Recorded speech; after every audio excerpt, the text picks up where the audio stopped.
Welcome back to the Rebel Love Podcast. I am your host, Talia, and today I'm super pumped to have a candid conversation with April Herndon.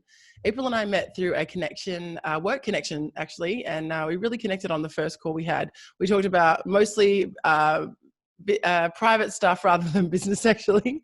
And April spoke a lot about her awesome husband and how after 11 years, she still feels as in love or even more in love than when she first started their relationship. April currently works online teaching people how to earn a living through becoming a virtual assistant. And last year, she retired her husband. Welcome, April. Hey, Talia. Thanks so much for having me. I'm super excited. Yeah, thanks so much for being here. I loved having that conversation with you, and even my assistant listened to it to derive some of the questions we're going to ask today. And she was like, "Wow, you guys are on fire." Yeah. Yeah, it's so funny. And we definitely did. We had a connection right away for sure. I was telling Caitlin how much I loved you. Awesome. Yeah. Awesome. Can you, before we get started, can you tell us a little bit about yourself and a little bit about your story and how you got to where you are today? Oh my gosh. Yeah, absolutely. So I live in a little small town called Prosperity, South Carolina, small town USA. I'm married to the love of my life.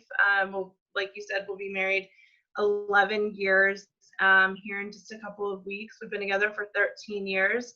We are definitely more in love than we have ever been. And I feel like it continues to grow every single day. And we've got two beautiful boys.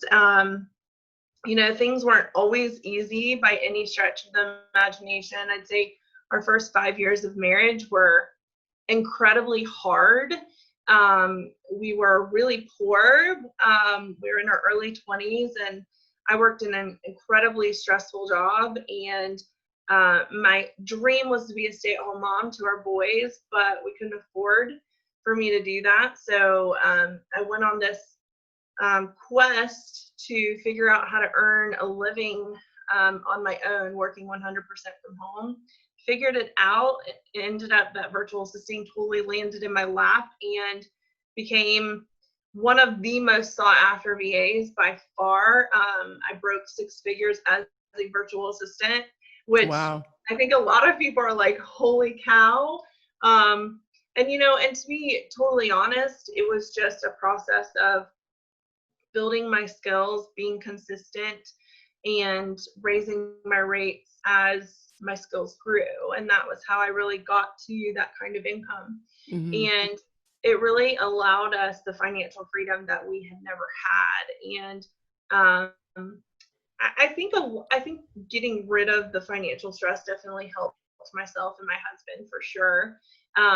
But it definitely wasn't all of it. We had to work really hard. We'd separated for a short period early in our marriage, and we were really working through those things. And how I came to teach people how to work from home is everyone wanted to know what I was doing, because I wasn't selling anything. I wasn't doing MLMs and things like that. And I frequently posted on social media about how grateful I was that I got to be home with my kids. I mean, when they were sick, I was there to take care of them. And I never wanted to lose sight of that. I always wanted to stay humble and, just remain grateful that I get to stay at home and work. And so then everyone started asking me, and I had this crazy idea to create a school so I could teach mass amounts of people how to do this. And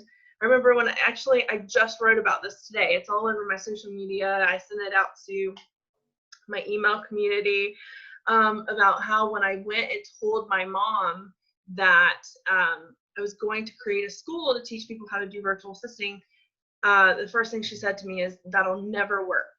It'll never work." And it did work, and we're at multi six figures and rapidly growing. And I was able to retire my husband last year. He's a disabled combat veteran. He's a Marine.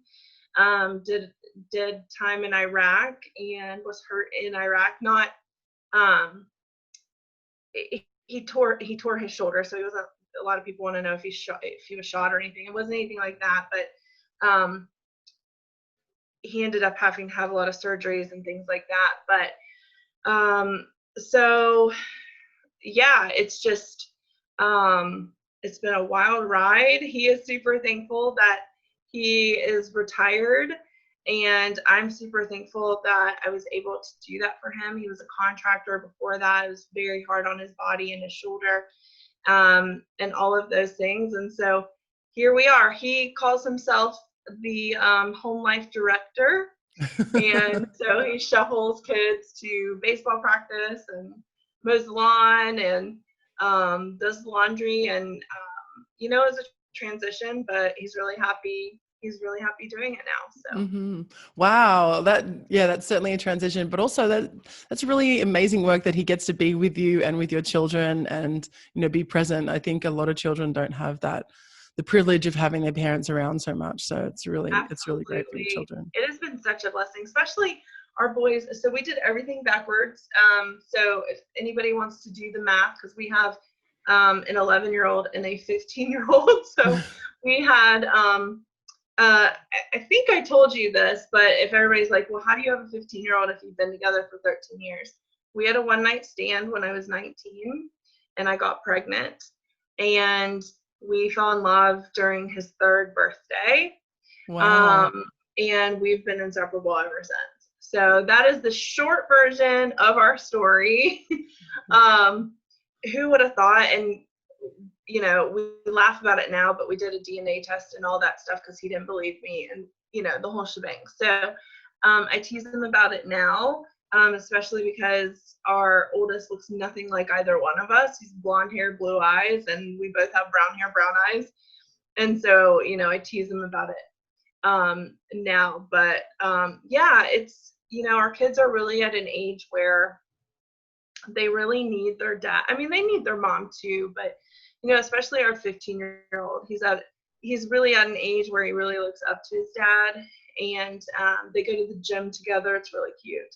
They talk about all their truck stuff together, and I'm still here for him, but he needs me less than he used to. And so, yeah, what a blessing. Just before we started this call, he turned down a construction job. So, because he was a contractor, so people still, contact him periodically to do renovations or build decks and things like that. And so it felt really good to have him turn that down and not have to work so hard. Yeah, that's amazing. That must be so amazing. So you mentioned that there has been some ups and downs, and so this is a really interesting story actually. How do I understand? Then you fell in love and at your son's 3rd birthday, and then you got together, and then you'd separated for a short amount of time, and now you say you're more in love than ever. Like, how do you think you got to that place? Was there one thing, or what was the main thing that you think that drove you to this place in your marriage now? Yeah, that's a really good question. So, early on in our marriage, like I said, he's a veteran. He was dealing with post-traumatic stress disorder. So that was very stressful on our relationship because he was behaving in a way that wasn't honoring our marriage. He didn't cheat or anything like that. I'm not saying that. But he was behaving in a way that was not conducive to a really good relationship. And I didn't really understand what was happening or why he was behaving that way. And of course, I was all in my feelings about it. And so it really drove me away. And I ended up having an affair, to be honest. And he knows about it. It's okay. We've healed from it. We've moved past it. And honestly, the reason that I'm boldly saying this out loud, and I know everybody is going to hear it, but the reason I'm saying it is because I need people to know that your relationship can heal when that happens. And it's definitely not something I'm proud of. And this was during our separation. Right. It's definitely not something that I'm proud of, but he also recognizes his role in what got me there. And I think that's really big because, I was for sure in the wrong but the fact that he also took his responsibility for how we both got to that position made me respect him that much more. And so, you know, we definitely didn't do it on our own. We had to go through marriage counseling. We had an amazing, amazing counselor. Her name is Joan. She was an old lady. And I remember going in there thinking, you know, I'm this girl in my 20s, and I'm like, what is this old lady going to teach me about my marriage? She knows absolutely nothing. And let me tell you what, to this day, we still use the skills that Joan gave us. And it's not the entire reason that our relationship works so well, but it's a really big part of it. And so I think definitely having a neutral person like a counselor come in and help you work through, even when your marriage is good. I think a lot of people associate having to go through therapy when things are bad, but it's also really essential to keep things good. And so we need to really let go of that stigma around that. And so, you know, she really helped us quite a bit, and she's retired now. And nobody will ever replace Joan, but she's got a very special place in my heart, and my husband too. But he went, you know, he got help for his post-traumatic stress disorder. We got him on medication that works for him, that helps keep his moods calm. It took both of us working 200% to make it work. We learned each other's love languages, and we speak them daily. And it's essential because it's so easy to get complacent and, you know, forget that you should still be pursuing your partner. And I think that's the biggest thing for us is we still pursue each other. We still like smack each other on the butt in the kitchen. We still make out. We still, and our 15-year-old thinks it's disgusting, but you know, we still make love several times a week. We still, you know, we put each other first. And something else that I think a lot of marriages get wrong that we learned in therapy was we should come before our kids. And a lot of people will argue that, but here's the thing, and this is what our therapists help us see. You are supposed to raise your kids to be great human beings and then send them out to start their own life. And I think a lot of people, I mean, we know, you see the kids grow up and then the parents get divorced. Because what happens is the kids leave the house, they go off and start their life, and then you don't even know who you're married to anymore. And, you know, that was something that we didn't realize. We're always told, oh, you should put your kids first. No, you shouldn't. You should put your spouse first, then your kids.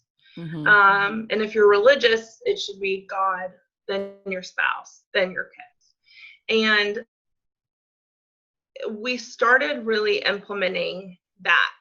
And it made a huge difference in our marriage. And, you know, even like if our kids will pop off and get an attitude with me or something like that, my husband will whip around. He'll say, don't you talk to my wife that way. I mean, and it's just, it's so protective and so nurturing. And I think it really gives our kids a really good example of, you know, and of how to be good husbands even. So, you know, it's been doing that daily work that has really allowed our relationship to grow and flourish. And he constantly pursues me. If you see these flowers, these are from him. I have fresh flowers in my office all the time. This is so silly, but we were at the grocery store a couple weeks ago, and I saw this. No, we just put in a pool, and I live in South Carolina, so it's really hot here, and we're right in the middle of summer. And I saw this gigantic inflatable unicorn, And if anybody wants to go to my Instagram page, you will see a picture of me on this huge unicorn.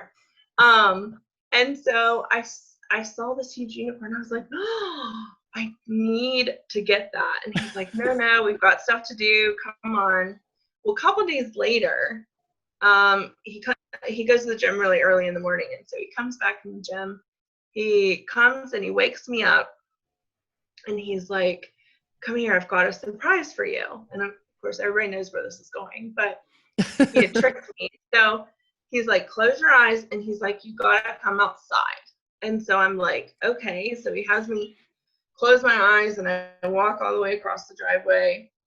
And he turns me around and he says, okay, open your eyes. And it was a dozen roses. And I was like, oh, this is so sweet, but why did you bring me outside to give me these roses? And he turned me back around and there was my giant unicorn in the back of his truck. He said he got a lot of looks on the way home with that unicorn strapped down. I mean, it is humongous. And so it's just things like that, and constantly pursuing me, constantly reminding me that he's thinking about me. I mean, I'll be in here working, I'll in the living room, and he'll just send a text and say, I love you so much, I'm so proud of you. And it's things like that, and that constant, it's a conscious choice every single day to love each other, to be committed to each other, and then to show that, and more specifically to show it in their love languages. So his love language is words of affirmation. So telling him thank you so much for cleaning up the house, and thank you so much for mowing the lawn, or thanks for running those errands for me, really speaks to him and makes him feel good and acknowledged. And gift giving is my love language. So he gets me flowers. He brings me home a big unicorn. He got me, when we were in quarantine, I got into doing my nails. I don't know if you can see. Yeah. So I used to always go to the nail salon, and then I couldn't. And so I had to figure out, okay, how can I do my nails my own? And he bought me this humongous, like, rolling travel makeup thing for all my nail stuff. I mean, and it's just, stuff like that, because he's like, well, all your stuff was in plastic bags, and I feel like you could really use this. So, just things like that really keeps your relationship. I know that was long-winded, but it really keeps your relationship strong. Mm-hmm. What's interesting about that story is that it really requires a commitment from both parties. So, Absolutely. So even the fact that you both went to counseling together, speaks volumes that you both really wanted to be there. And I think that a lot of people find themselves in a position where one of them is fighting for the relationship and the other one's kind of like not so fighting. Absolutely. And had one of us not been fighting for our marriage, it wouldn't have worked. There's no way. It took both of us really committed and really working on it to get to where we are now. And what I always say is you can't control other people, and you can only control your response. And he actually won me back that way. When we had separated, he had realized for the first time in his life, we actually just talked about this, he had realized for the first time in his life that he really didn't want to lose me, and he didn't want to lose our marriage. And for me, I had already checked out and resolved myself to, we're going to get a divorce. And he got counsel from other wise men that were around him and in our church. And I mean, you don't have to necessarily be religious. That was just his, who he had surrounding him. And he was like, well, I can't control what she does, but I'm going to keep on doing my part. And eventually that is what drew me back to him. It was so endearing and so sweet to see that man come out, and it made me fall back in love with him again. I mean, he was taking our kids to church, he was spending lots of time with our kids, instead of well, she's left me. Let me go out and party. Let me go out and screw around with somebody else. Let me, just put it in the ditch even more. He decided, even though he couldn't control me or my actions or what I was doing, he could control himself. And so he was going to behave in a way that would be conducive to putting our marriage back together. So, but it doesn't always work out that way. And I know that. But it takes so much work equally from both parties, just going head on with it and making it work. And it's not always such hard work either. Because I think that is not super sustainable for a lot of people if they're always in crisis. So, I mean, our relationship now is very easy and effortless. Now we're in the habit of serving each other. And sometimes it's funny because we outserve each other. And things, like in the morning, he gets my coffee for me every single morning. I do not touch my coffee pot. He gets it for me. He brings it to me. There's some days I'm so busy with work that I wouldn't even eat if it weren't for him. He comes in, make sure I have water, make sure I have food. Can I get you anything? All the things. So, focusing on serving each other and not what you are or aren't getting from your partner. If you really turn that around and say, okay, well, how can I be the best partner? I think it'll change a lot of people's perspectives in their relationship. I think that's really, really great advice. Absolutely. Yeah. Like you said, taking responsibility. I can only control what I'm doing. I love that. Absolutely. Yeah. In our last conversation, you said the words, your past doesn't define you. You mentioned having some trauma in your life. And so I just wanted to ask, how did you move past that trauma and to go on to build such a successful relationship? Because it sounds like from what you're saying, that really the main thing that got you there was you were both aware of what was going on. And then you both, made a conscious decision to do something about it. But yet you do have this past. So do you feel comfortable talking a little bit about that? Absolutely. I'm actually writing about this on my new website. So I'm totally open about it. And it's something that I've healed from.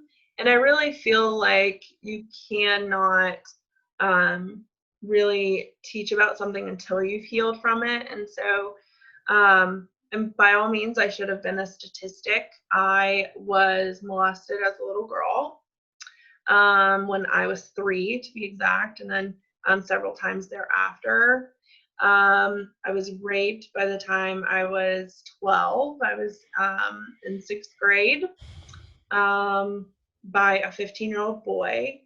And yeah, it's cringeworthy, right? I mean, you think about that and you think, oh, she talks about it so casually. But again, it's because I've healed from it. So the way that I sought out affection was through promiscuity. Right. And I mean, after that, I was willingly having sex, in middle school, all through high school.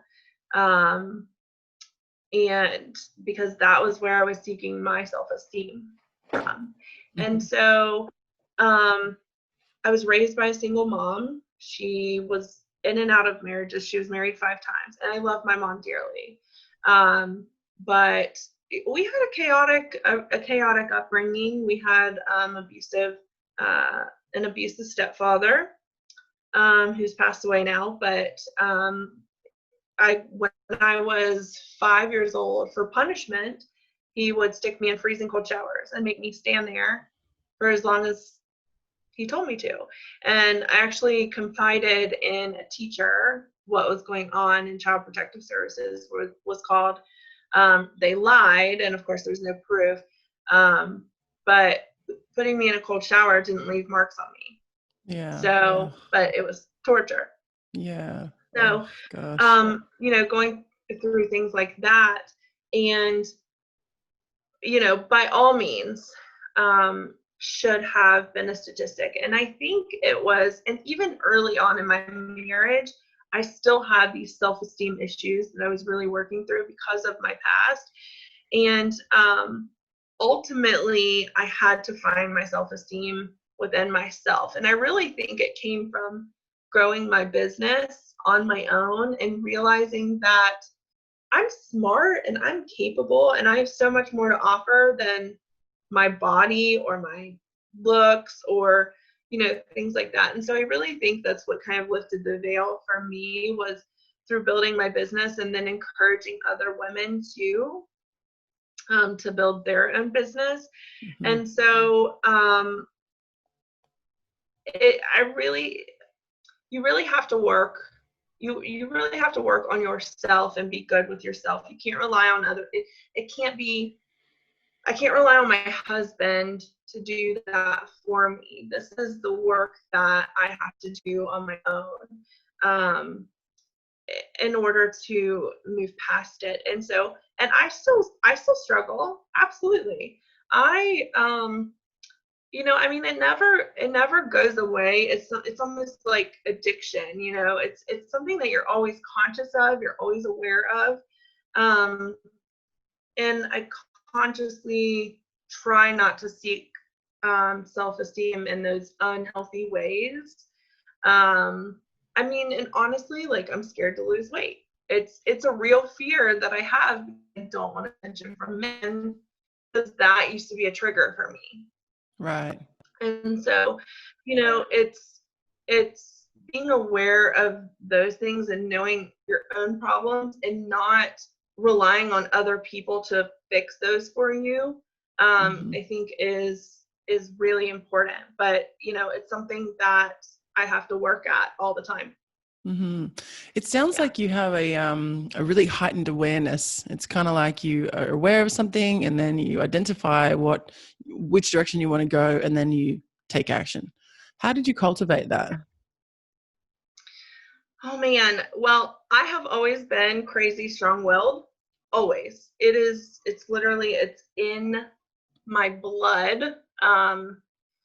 Even as a baby, I was really sick. I almost didn't even make it here. My mom had a condition where she could not keep any food down when she was pregnant with me. Oh, wow. And almost miscarried me many times. I was 2 weeks past due and only 5 pounds at birth. So I was very tiny, and very sick. I had lots of respiratory issues and things like that I had to overcome. So I was strong-willed from the beginning. So I think just through my persistence and just slowly over time, seeing what I was capable of. And I was like, because, we're always told, oh, we have to do things this way. And it even started when I got pregnant when I was 19 and I had him when I was 20. Even doing that on my own, it showed me I gained so much esteem through that, because it just showed me how much I was capable of. But even then it was a struggle. It was like, okay, well, I'm a single mom and I'm going to, become a statistic that way. And I didn't settle for that ever. And I always strived, and that doesn't mean I don't screw up, but I always strive to be the absolute best version of myself. And what other people think and what other people say absolutely 100% does not matter. And so, as long as I was doing what I thought I should be doing, no one else's opinions mattered of me. And so I think just through a series of really going through situations and realizing what I'm actually capable of, and then building on that, and you get more and more confidence. And then I'm like, so I got through single motherhood, and then I got through marriage problems, and then I got through starting my own business and became successful as a VA. And then I was like, oh, well, what else can I do? And then I started a school, and then I started attracting people that were really prominent in this industry, and people are like, how'd you do that? I'm like, I just asked. you know? And so Mm-hmm.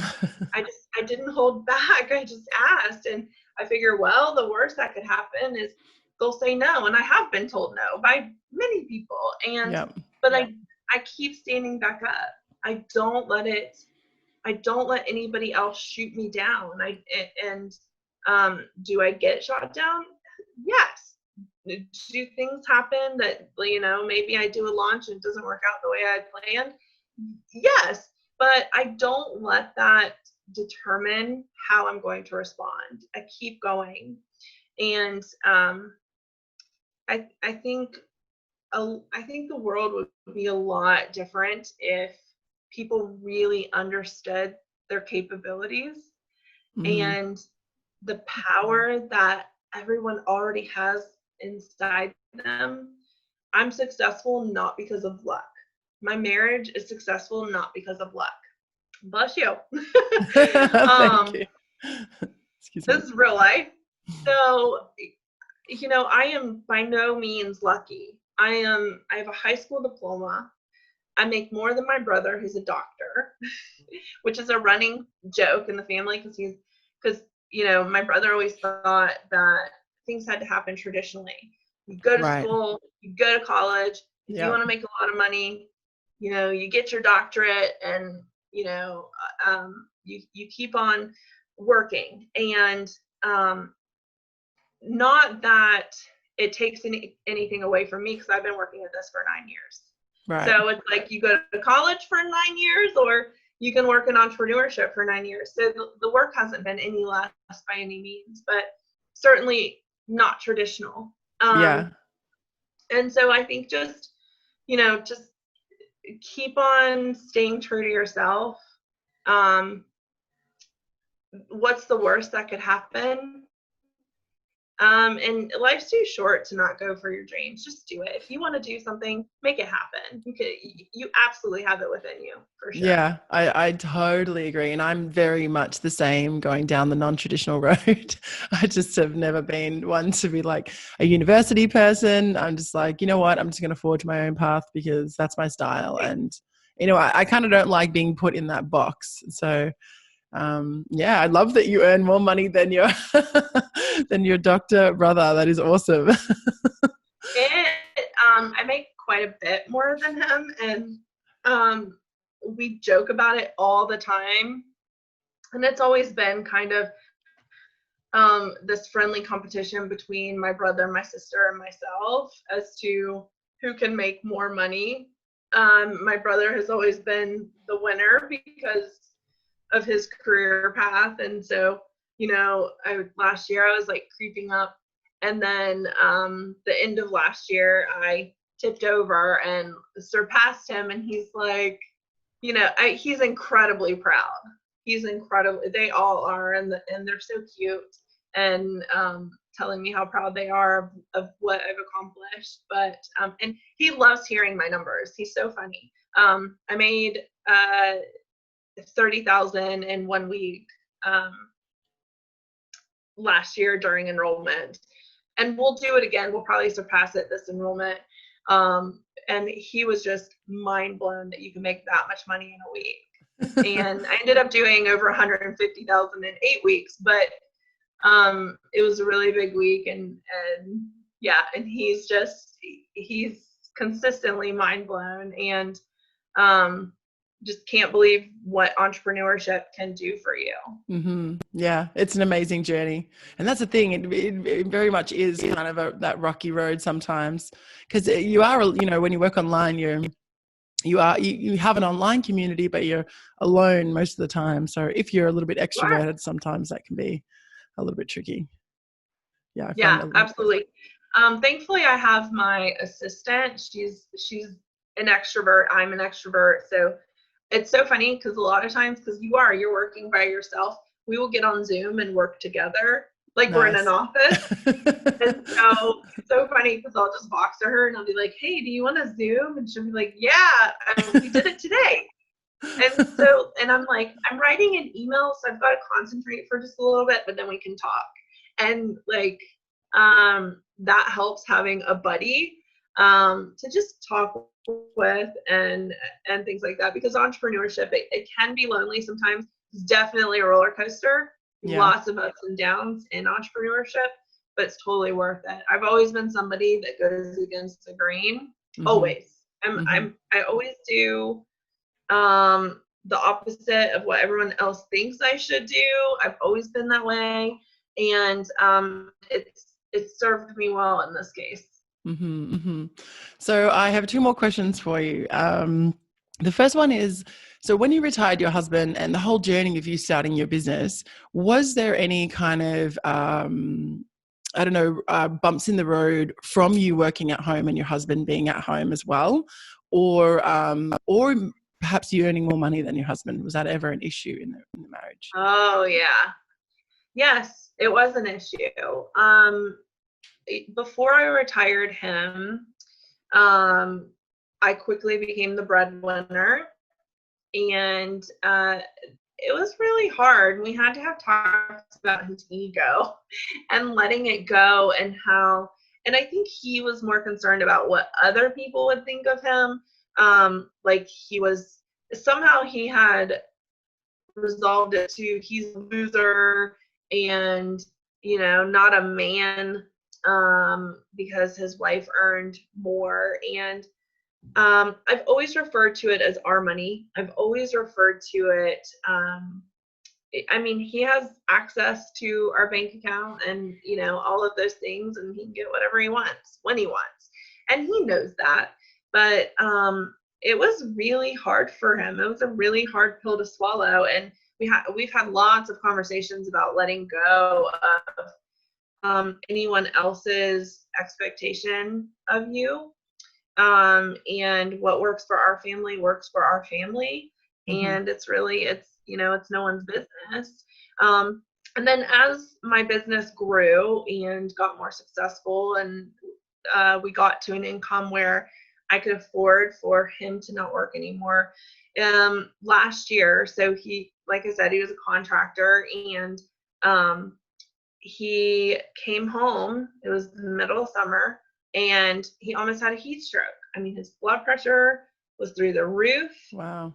And he didn't have to be working at that point. But it was still this pride thing that he was hanging on to. Right. As, I've got to keep on working. Mm-hmm. And even though he was killing himself doing it, and I told him right then and there, I said, listen, you're done. We're not doing this anymore. I said, you're out there killing yourself, and for what? For nothing. Yeah. We are perfectly comfortable. All of our bills are paid. We have tons of excess, and there's absolutely no reason for you to be doing this. And he finally was like, you're right. And he just let go. But he had to do a lot of his own inner work to really feel good about it. Mm-hmm. But I tell you what, I don't know what I would do without him. He takes care, we have 4 dogs, he takes care of our dogs. We have a pool. He takes care of the pool. He takes care of the yard. He runs the kids to practices. Well, not our oldest now, because our oldest drives, but he does all the grocery shopping. He does all the laundry. He does all the cooking and cleaning. And he says sometimes he's busier than what he was before he was retired. Yeah, there's a lot to do. There's a lot to do. Yeah, there's a ton for him to do, but also when I see him and he gets to take a break, I'm like, isn't it nice? And we have a coffee date in our living room every single morning. So nice. And I love that.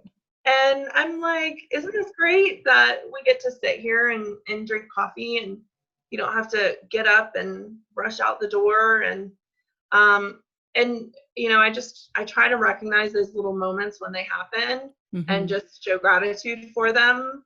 I never want to lose that. As a matter of fact, that sign right there is so special. It says, I still remember the days that I prayed for the life I have now. Oh, that's and so nice. I never want to lose sight of that. So, mm-hmm. so I yeah. love that gratitude.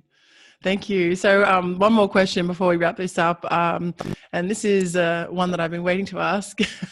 How did you keep the romance alive in your marriage with so many, road bumps? So our sex and intimate relationship is a lot like entrepreneurship. It's up and down. Sometimes I'm not really feeling it. Sometimes he is. Well, he always is. But it wasn't always like that in the relationship. It's so funny. We joke about it now because when I was pregnant with our second child, I don't know, he was really weird and like never wanted to have sex. And I remember like crying and I had this big belly and I was like, are you just not attracted to me anymore? And of course we crack up about it now, but I'm totally comfortable talking about sex. I think it's a completely natural and good thing for a marriage, or even a close committed relationship. We don't do anything weird. We don't have toys or anything like that, although some couples are really into that. But we have fun. Sometimes we'll be in our pool and our kids will be gone and we'll get a little we probably have sex more in our pool, honestly, than our bed. That's our current thing right now. So, or like the other day I asked him, I was like, do you want to take a shower with me? And he came and he got in the shower with me. And so it's just, and recognizing that you don't always have to be in the mood, just be committed to being intimate with your partner and you'll get there.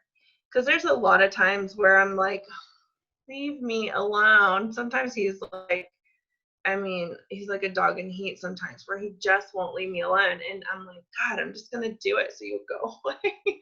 But, and I think a lot of women probably feel that way. And he has a much, much higher sex drive than me, which I think could be a problem in some relationships if you let it. But I'm also open to, okay, he really wants to be intimate right now. I really am not feeling like it, but why don't I just give it some time? So I'll sit down and make out with him, or, start being intimate with him. And then, I quickly get in the mood. So so not being led by your feelings, I think is really important because you're not always going to feel like you want to be and intimacy doesn't always have to be sex either. Right. But yeah, I love that you said that. Yeah. And intimacy can be in so many other ways, like cuddling or just foreplay or taking a shower together or rubbing each other's backs, things like that. And, just not being led by your feelings, I think is really important, because you're not always going to feel up to it, but making a conscious decision that, and men especially, associate connection with physical intimacy and recognize that. And so when he's feeling like he really wants to be close to me, I feel like as his partner and as his wife, I should give him that in some form. And it's just a way of me to serve him because he's just craving that closeness with me. Mm-hmm. And I think that has attributed to a really great sex life. We don't ever let it go too long without being intimate. I think that's really important because I think it's easy with life and kids and work and all the things to let your sex life really go to the wayside. And I think just recognizing like, hey, we haven't had that time in a while. And so like, let's have that time together, I think is really important. Mm-hmm. Yeah, thank you so much for sharing. I think there's so much great information there, and I definitely agree that I think intimacy is a really, really important part of relationships. That you really have that bond that you don't have with anybody else, unless you have that arrangement in your marriage, of course. Absolutely. Yeah. So thank you so much for being here. It has been an absolute pleasure. I know I could speak to you all day. I'm going to put all your links. If you go to rebellove.com/April, you can see all of your links, but if you want to just let people know if they want to get in touch with you, how can they do that? Yeah, so you can just go to our website, myvaschool.com, or you can send me an email, hello@myvaschool.com. And yeah, I'd love to hear from everybody. Perfect. And thank you again so much for being here. I've loved this conversation, talking about all your business and your love life and how you kind of marry those together. So it's really, really nice to hear a marriage be so successful and also hear that it wasn't always that way. So again, I appreciate you so much for being so honest with us. And yeah, thanks so much. Yeah, thank you so much for having me. This is so good. Bye, April. Thanks for listening to the Rebel Love Podcast, the podcast about love, sex, relationships, and money. If you like this episode, please support us by subscribing and leaving a review on your favorite podcast platform. And find all the details of this episode and more at rebellove.com/podcast.